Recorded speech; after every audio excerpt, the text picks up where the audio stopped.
আজকে আমি পালং শাক একটা ভেজ তরকারি নিয়ে নিয়েছি, মূলো নিয়ে নিয়েছি, বেগুন নিয়ে নিয়েছি, শিম নিয়ে নিয়েছি।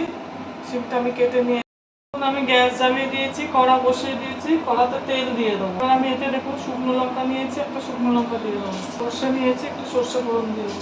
সবজিগুলোকে আমি কেটে নিয়েছি, এগুলো এর মধ্যে দিয়ে দেবো। এর মধ্যে আমি আলু দেইনি, আপনারা দিতে পারেন। একটু কাঁচা লঙ্কা দিয়ে দেবো, কাঁচা লঙ্কা নিয়েছি,